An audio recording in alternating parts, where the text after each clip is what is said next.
Mes amis, c'est le grand retour de The Voice, une nouvelle saison, la saison 2025 de The Voice a été lancée avec un nouveau jury. Bonjour, bonsoir à toutes et à tous, je suis content de vous retrouver pour de nouvelles aventures. On a refermé le chapitre de la Star Academy et on ouvre le chapitre The Voice, donc avec une nouvelle saison. Alors vous savez comment ça marche, je fais une petite introduction, je vous pose les fameuses questions qui vont vous permettre de débriefer aussi vous-même avec moi cet épisode de The Voice, donc avec les auditions à l'aveugle, la toute première session des auditions à l'aveugle. Ensuite, on va débriefer performance par performance et puis je vous donnerai mes propres réponses aux questions que je vous aurai posées dans un instant. Mais tout d'abord les amis, je vous invite, comme ça c'est fait et vous êtes tranquille, à mettre un pouce vers le haut sur cette vidéo. N'hésitez pas sur YouTube, plus il y a de pouces, plus je suis heureux. Donc voilà, s'il vous plaît, rendez-moi heureux les amis. Et puis surtout, ne vous gênez pas pour répondre en commentaire, réagir, m'interroger, etc. Ne vous gênez pas aussi pour qu'il y ait de l'interaction. Et puis n'oubliez pas de vous abonner à la chaîne si ce n'est pas fait.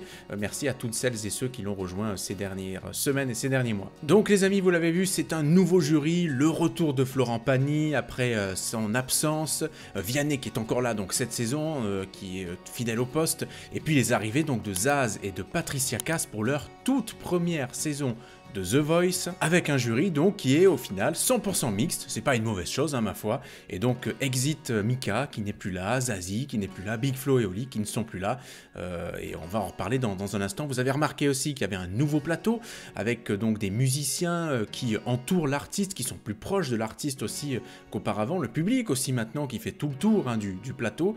Je trouve que c'est plutôt bien que l'artiste se sente un peu entouré, ça donne une bonne énergie, etc. Et puis c'est plus agréable aussi à l'image de voir du monde, tout ça, donc c'est plutôt une bonne chose. Je préfère en tout cas ce plateau à celui des précédentes saisons. La première question, elle est toute simple. Avez-vous aimé cette première session des auditions à l'aveugle de The Voice version 2025 ? Elle est toute bête cette question, mais est-ce que vous avez passé un bon moment? Est-ce que vous avez trouvé ça long, barbant? Est-ce que vous avez pas apprécié les talents? Enfin, je sais pas, dites-moi ce que vous en avez pensé. La deuxième question, là aussi, elle est toute simple. Quelles sont les voix les plus marquantes de la soirée pour vous, les amis? Troisième question, est-ce que vous validez ce nouveau jury? Je vous ai dit donc, Vianney, un habitué, Pagny, un habitué revenant, détenteur donc des records de victoire dans The Voice, et puis de nouvelles, donc Patricia Cass et Zaz qui rejoignent ce jury. Donc est-ce que vous le validez ce jury? Est-ce que vous l'aimez? Vous me dites bien entendu en commentaire. Qu'est-ce que vous pensez aussi du bouton de la seconde chance? Vous avez vu que c'est une nouveauté cette année. L'année dernière, il y avait un repêchage qui consistait à être récupéré, entre guillemets. Plusieurs talents avaient été récupérés tout au long des auditions à l'aveugle par Camille Lelouch. Donc cette année, il n'y a pas c'était The Voice Comeback de mémoire. Cette année, il n'y a pas de cette compétition parallèle. Mais il y a une seconde chance, c'est-à-dire que chaque membre du jury aura une fois, donc sur toutes les auditions à l'aveugle, la chance de récupérer, de faire revenir un talent, mais attention, ça ne veut pas dire qu'il poursuivra l'aventure pour autant, ça veut dire qu'il devra se représenter donc devant le jury de façon anonyme, même si la voix pourra être reconnaissable. On va en reparler avec celui qui a été repêché ce soir. Mais bon voilà, vous me dites ce que vous pensez de ce bouton. Est-ce que c'est une bonne chose? Voilà, est-ce que ça amène un petit plus dans l'émission? Et puis la dernière question, bien entendu, comme d'habitude, si vous deviez donner une note sur 20 pour cette première session des auditions à l'aveugle, ce serait quoi cette note? Voilà, vous me le dites. On attaque tout de suite les amis, le débrief performance par performance avec une entrée donc sur des chansons de nos membres du jury. Donc il y avait Entrée dans la lumière de Patricia Cass, puis Ébloui par la nuit de Zaz. Bon voilà, tous les membres du jury ont chanté, donc ils étaient 4. L'occasion pour Florent Pagny notamment de montrer qu'il était toujours le patron, le boss. Et puis on a tout de suite enchaîné avec le premier talent de cette saison. Pas évident d'ouvrir une saison de The Voice, c'était Neven, donc Neven de Paris qui a 23 ans, qui chantait Danser encore de Calogero. Alors Zaz s'est retourné immédiatement, c'était vraiment quasiment instantané, et puis les 4 se sont retournés, donc Neven a choisi Zaz pour poursuivre l'aventure de cette saison de The Voice. Bon, moi j'ai pas trouvé ça incroyablement fou, par contre j'ai trouvé qu'il était très fort dans l'interprétation, qu'il était excellent dans l'interprétation, qu'il a donné vie à la chanson. Mais contrairement à ce qu'a dit Patricia Cass à un moment, moi ça m'a pas pris là au ventre, quoi. Ça m'a pas pris là, mais c'était pas non plus cata, attention, mais j'ai pas trouvé ça extraordinaire. Mais bon voilà, j'ai été un petit peu étonné que les 4 se retournent quand même si félicitations à Neven, et puis on verra jusqu'où ça va le mener. Ensuite on avait Théona. et qui nous vient donc de Géorgie, bon, je vais tout de suite le dire, mais elle nous a mis une petite claque hein, quand même. Franchement, c'était assez impressionnant. Mais elle a chanté Allo hein, de Beyoncé. Voilà. Mais bon, elle est bien connue déjà dans son pays. Alors, c'est la voix officielle de Emily in Paris. Hein, vous savez, la série à succès de Netflix. Donc, c'est la voix d'Emily in Paris en Géorgie, bien entendu. Et puis, elle a été Esmeralda aussi dans la version géorgienne de Notre-Dame de Paris. Donc les quatre se retournent, ça ne m'étonne pas, bien entendu. Bon, c'était excellent, enfin, s'il vous plaît, les amis, elle a quand même lâché des notes, là, waouh, c'était vraiment, vraiment sacrément fou, je trouve, ce qu'elle a livré. Elle a une super technique vocale, on le sent immédiatement, elle a de l'expérience, elle a du talent, elle a tout ce qu'il faut, mais forcément, elle a quand même une carrière déjà bien lancée, déjà entamée. Et c'est ce qui me dérange un tout petit peu. Je trouve que sa performance était dingue, sans doute la plus belle ou l'une des plus belles, l'une des plus impressionnantes, on va dire, de la soirée. Mais voilà, ce qui me dérange un petit peu, c'est qu'elle ait déjà tout ce background, ce bagage derrière elle d'artiste. Et donc, forcément, c'est pas qu'elle est avantagée, mais c'est qu'elle a une technique, une aisance, enfin, tout lui donne de l'avantage. Donc, voilà. Et Théona a choisi Patricia, donc avec, d'ailleurs vous l'aurez noté, des petites similitudes vocales, mine de rien, entre les deux, hein, entre le talent et l'artiste. Enfin, les deux artistes, parce que c'est une artiste aussi, Théona quand même accomplie invisiblement. Steven qui a 25 ans et qui chantait le tube de Zao de Sagazan. Tout le monde a cru d'ailleurs que c'était elle et non pas il. Il faut dire que donc Steven a une voix quand même très très aiguë, hein, un petit peu à la Christophe Willem, hein, forcément, certains auront là aussi fait le rapprochement. Bon, personne ne s'est retourné, moi ça m'a très sincèrement pas étonné, si j'avais été à la place des coachs, je le dis très modestement évidemment, des membres du jury, je ne me serais pas retourné non plus, donc voilà, je passe brièvement pour Steven, bravo à lui en tout cas pour son interprétation qui était tout à fait correcte hein, et agréable, mais il manquait quand même pas mal de petites choses.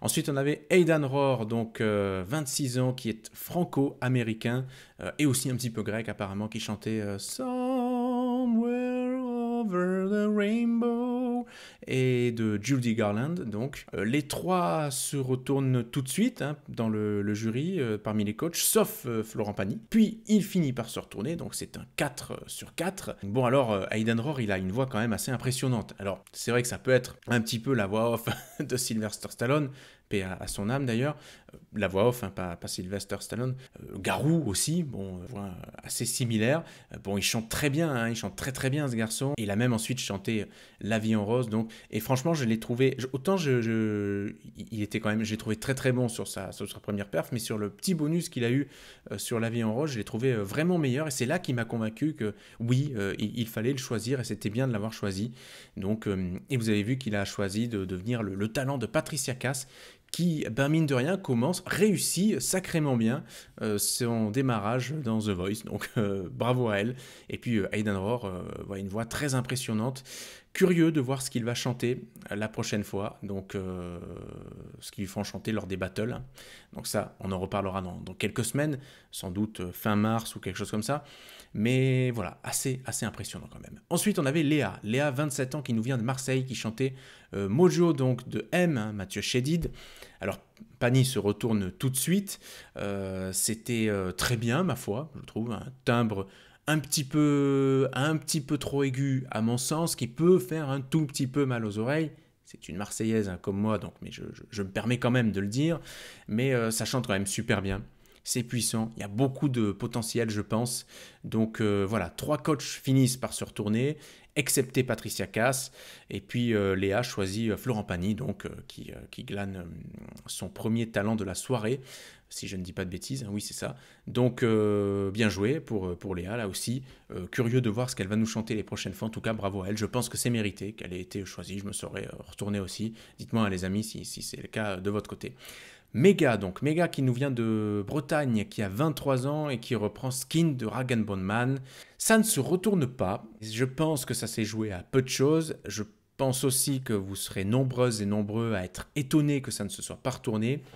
Mais pour moi, je vais vous dire très franchement ce que je pense. Hein. Je trouve que ça chante super bien, mais c'est un petit peu le genre de voix qu'on commence à voir de plus en plus souvent. Cette façon de chanter, la voix cassée, etc. Un peu, oui, à la Rag & Bone Man, on pourrait le dire, ça pourrait devenir une expression.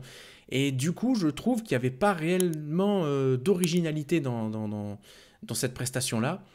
Donc, je peux comprendre qu'on ne se soit pas retourné spontanément, mais vous avez vu que c'est Vianney, je crois, qui a activé le bouton de la seconde chance dont on a parlé tout à l'heure. Et donc, ce qui va se passer pour Méga, c'est qu'il est sauvé en partie. C'est-à-dire, il a droit à une nouvelle chance de se présenter à l'aveugle, donc auprès de nos 4 coachs. Alors bon, vu la voix qu'il a quand même, cette voix super cassée, etc., je pense qu'il sera très très facilement reconnu. Mais il aura quand même sa nouvelle chance, une nouvelle chance donc lors des auditions à l'aveugle, et on verra bien là aussi ce qu'il nous interprétera, ce qu'il chantera. Il faudra faire une proposition vraiment différente. On a compris que les coachs donc l'orientaient un petit peu vers du chant en français, hein, mais on va voir ce qu'il va choisir ensuite comme artiste. César, ensuite, César, 32 ans, qui nous vient de Saint-Raphaël dans le Var, c'est pas très loin de chez moi non plus, et qui reprend J'oublie tout de Jul, mais en version acoustique. Alors ça nous rappelle un petit peu la presta qu'on a eue l'année dernière de je sais plus comment elle s'appelait, il y avait Rouge dans son pseudonyme, qui avait repris en bande organisée, voilà, truc... Mais pour le coup, là, c'était vraiment mieux fait, bien fait. C'était vraiment artistique de la part de César. C'était plutôt bien. Florent et Vianney se retournent. Voix intéressante. Timbre de voix très intéressant. Plutôt agréable à l'écoute, je trouve. J'ai pas été ultra emballé par la performance en soi. Pas évident aussi de reprendre en acoustique comme ça une version rap. Par contre, après, quand il a chanté en Corse, c'est bien là aussi, hein, c'est le petit truc en plus après qui m'a définitivement convaincu et qui m'a poussé à me dire oui, il faut qu'il continue The Voice et il faut qu'il file au battle. Donc voilà, c'est bien pour lui, tant mieux pour César. Et puis César qui a choisi donc Florent, un très bon choix, donc je pense de Florent et hâte de voir ce qu'il nous proposera sur les prochaines épreuves, donc sur les battles, et puis plus si affinité, c'est tout le mal qu'on lui souhaite. Donc. Charline, 22 ans, qui est barmaid, donc qui a repris Une fille de l'Est de Patricia Cass, voilà, chanson donc d'une de nos coachs, les loups, c'est exceptionnel. Qu'est-ce que ça fait, Patricia, de voir un artiste, de voir un talent comme ça débarquer, 22 ans, Charline, barmaid à la vie, au quotidien, qui reprend un de vos titres, un de vos plus célèbres titres, Patricia, qu'est-ce que ça fait? Salut les loups. Bon, Patricia, elle se retourne assez rapidement, évidemment. Vianney ensuite lui emboîte le pas. Puis Florent à la toute fin.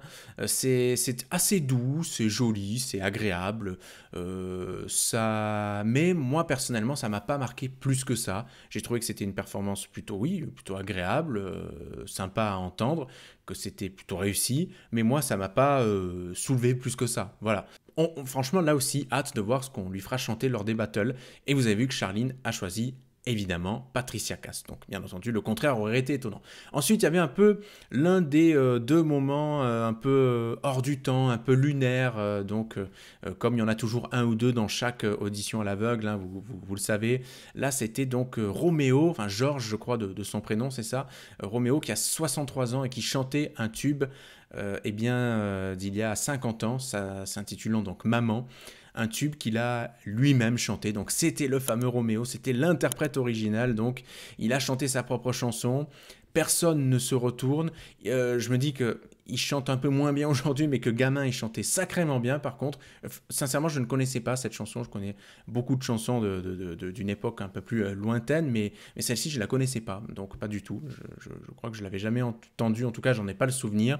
Mais c'est une jolie chanson et c'était plutôt bien chanté hein, de la part de Roméo. Donc, mais je comprends que personne ne se soit retourné, voilà, je pense qu'ils ont dû un petit peu sentir le truc, et peut-être la voix aussi d'une certaine maturité, ils se sont dit, bon, peut-être non, on va passer, voilà, peut-être qu'aussi la prod a pu dire, attention, c'est une surprise, tout ça, donc ça peut mettre la puce à l'oreille, enfin je ne sais pas comment ça se passe, mais voilà, en tout cas, donc, il ne poursuit pas l'aventure, et on enchaîne sur Gaël.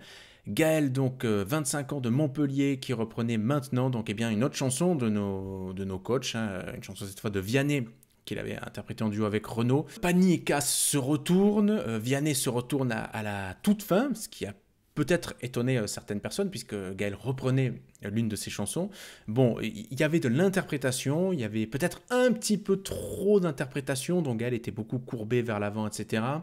Je pense qu'il était à fond dans le truc, mais peut-être qu'il faudra le canaliser sur les prochaines fois. Et ce qui est marrant, c'est que Gaël, donc, qui a fait une performance plutôt bien, hein, voulait choisir donc Patricia, mais Vianney a bloqué Patricia, vous savez qu'il en a le droit, et donc c'est Vianney qui a récupéré le talent, donc qui a récupéré Gaël. On enchaîne avec Christophe Ray, donc 32 ans, Christophe Ray qui nous chantait Parade, donc qui est en fait tout simplement le titre, le célèbre hymne donc des Jeux Olympiques qu'on a entendu si souvent pendant la cérémonie d'ouverture, pendant les remises de médailles, etc., etc. Donc de Victor Lemann, hein, évidemment cette instru. Bon bah voilà, ça faisait, il y avait pas de parole. D'ailleurs Florent là, eh ben ouais man, moi j'attendais les mots man. Tu m'as pas sorti les mots quoi man. Et donc c'est vrai que oui, on se fait évidemment la même réflexion. Ça faisait très Bee Gees. C'était comme ça à la fin, voilà un petit peu. Et j'avoue que personne ne s'est retourné et que là, pour le coup, je comprends quoi. On attendait une proposition, on attendait quelque chose. Ce sont des auditions à l'aveugle, donc forcément, vu qu'on ne peut pas te voir, qu'on ne peut pas voir ton interprétation physique de la chanson, bah, il faut que tu lâches des mots, quoi. Et là, pour le coup, il n'y avait pas ça, donc en fait, il n'y avait pas grand-chose, et je peux comprendre. Je ne me serais pas retourné non plus, même si le garçon chante fort bien quand même, mais bon, voilà, c'est comme ça, on attend un petit peu plus quand même.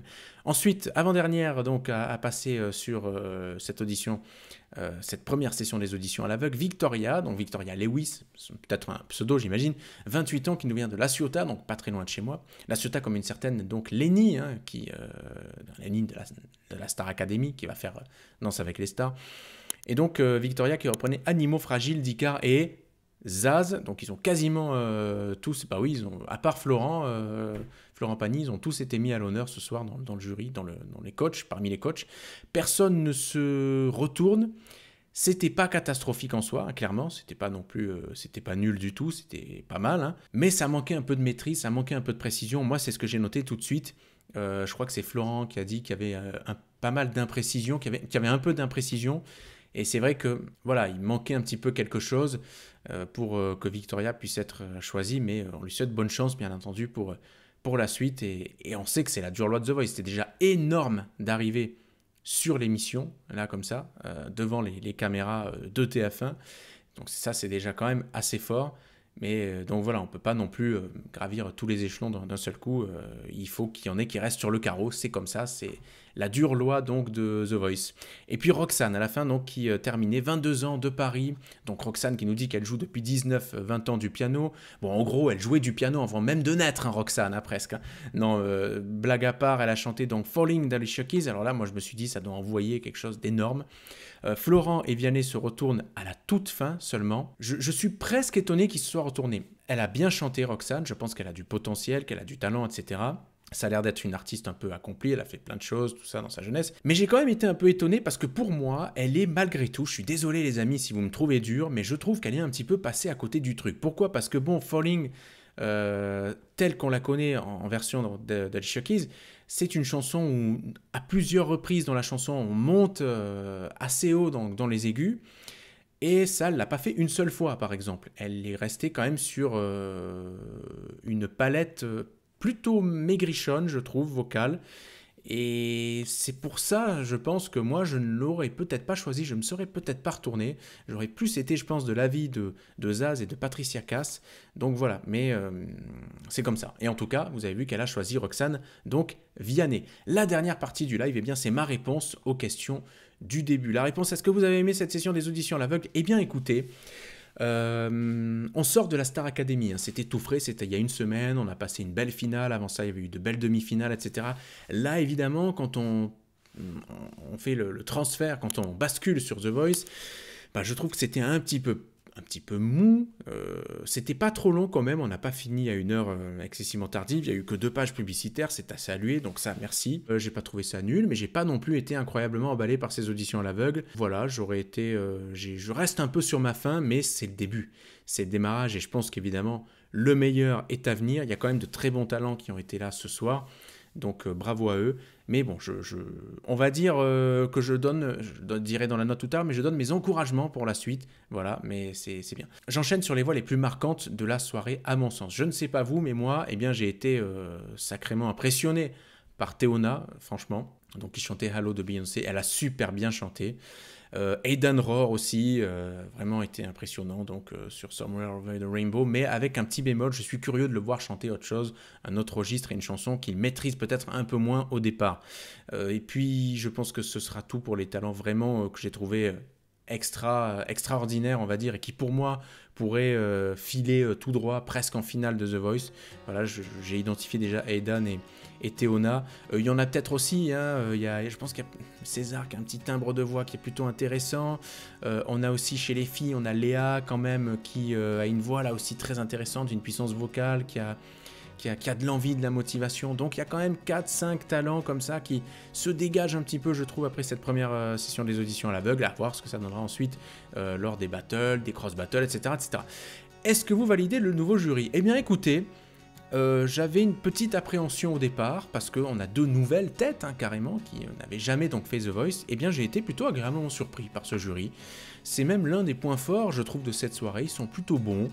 Il n'y a pas trop de... C'est pas forcé, c'est naturel. Patricia Cass, on a compris qu'elle adorait être là, qu'elle était même intimidée par le truc, donc une bonne partie de cette première audition. Et voilà, Zaz, je l'ai trouvée très bien, très correcte, je l'ai trouvée très pertinente dans ses choix, peut-être même la plus pertinente dans ses choix. Puis Florent, bah, c'est le boss bien entendu, et Vianney, bien toujours très sympathique, a toujours le bon mot aussi. Donc voilà, c'est un jury vraiment, ce sont des coachs qui sont complémentaires. Et ça nous promet une saison plutôt sympa, à voir là aussi sur la durée ce que ça donnera et quel sera notre ressenti au fil des auditions et au fil de cette saison de The Voice. Que pensez-vous du bouton de la seconde chance? Eh bien je trouve que c'est mieux que The Voice Comeback l'année dernière, c'est mieux, voilà tout simplement, je trouve que c'est un bon truc de départ, mais à voir ensuite ce que ça donnera et qui sera repêché, etc. etc. Et si surtout ce bouton de la seconde chance sera davantage transformé en seconde chance qu'en échec au bout du compte. Le premier a été repêché ce soir, Vianney a grillé donc son joker de seconde chance, mais il reste encore donc Florent, Zaz et Patricia qui peuvent sauver un talent. Et puis la dernière question pour terminer, quelle note attribuez-vous sur 20 à ce prime, à ces auditions à l'aveugle? Eh bien je mettrai une note de 11 sur 20 de départ. Allez, 11-12, on va dire, assez bien. Je mettrai quelques petits encouragements en disant c'est un démarrage, je pense que le meilleur est à venir. Voilà, et puis on verra bien les amis. En tout cas, j'espère que vous avez apprécié ce débrief, comme j'ai apprécié le tourner à cet instant pour vous, et puis le monter, et vous le diffuser, et vous le proposer. Je vous donne rendez-vous évidemment la semaine prochaine pour la suite. D'ici là, eh bien, ne manquez pas de mettre le pouce vers le haut, de mettre des commentaires, de réagir, de répondre aux questions, etc. Faites-vous plaisir, hein, les amis, je vous lis toujours avec beaucoup de plaisir. Et puis, si vous n'êtes pas abonné à la chaîne, eh bien, qu'est-ce que vous attendez les amis? Abonnez-vous et on se retrouve la semaine prochaine sans faute. Je vous embrasse les amis, je vous dis à très vite, faites attention à vous. Et puis vive la musique, je vous embrasse.